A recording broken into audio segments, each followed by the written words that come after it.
Ito yung aking binili ni-repair na showroom. So,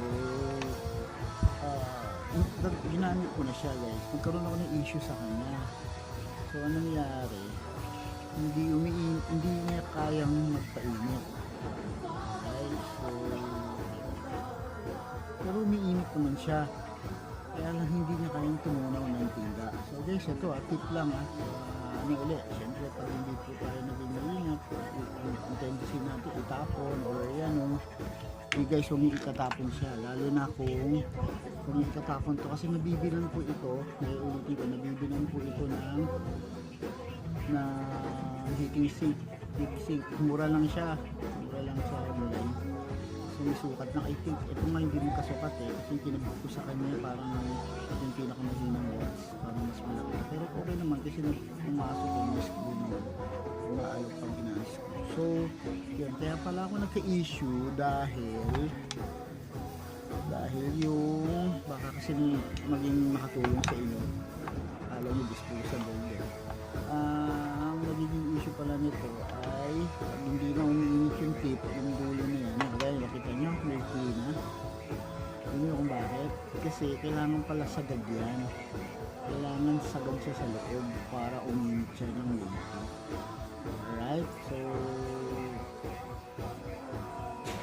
kailangan sagad sa loob, dahil pag hindi yan sagad sa loob ay magkakaproblema, hindi talaga siya init, sayang yung kuryente, sayang yun. So kailangan sagad siya sa loob, pag pinasok mo siya sa loob, sasagad siya sa loob yung tip mismo. So ang resolution dyan guys, kung meron kayong sa bahay na copper o ano man, pwede yan, pasok nyo lang sagad sa loob, or bumili kayo, may nabibili nito online na tip. So bumili na ako, dalawang binili ko, 30 at saka 40 watts. So i-repair ko yung ibang mga dito ko para so ito ayos na to guys. So dito, nagamit ko na siya ngayon, nagamit ko siya doon sa akin pa ng spot na China na ilaw. So ang ginawa ko lang, tinodo ko lang yung dulo, ayun sinagad ko yan, ayan, sagad ko sa dulo, kasi kaya mahina, kasi kailangan nakatukod siya dun sa ano, parang init, makainit ito. Pag hindi, inangat nyo yan dyan, hindi rin siya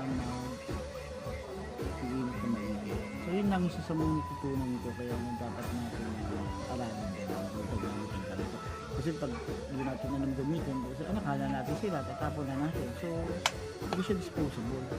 Actually, nabibilan siya ng heat sink and then bibili ka rin ng tip kasi sa amang tumatagal, di ba, pinikiskis natin na pinikiskis yan, so lumiliit yan yung tip niya, patikisin natin, pero ang importante umabot siya sa I don't know, hindi ko pa sisubag, baka pwedeng lagyan mo ng extension para medyo lumikit, pero hindi, dapat buo siya. So bumili ka na lang ng mga bala ng tip, or kung meron kang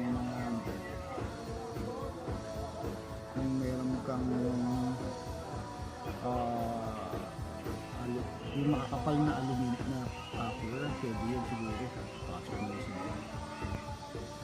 makakapal na pasok mo sa tapos hindi ka nabibili, kung may makukuha, pero available naman siya online. So yun lang guys, akala ko kasi nung kahapon hindi umiinit, di maano, tapos ni-research ko, yun, siyempre sa YouTube naman, ayan, naman pala, kailangan mo sagad sa loob.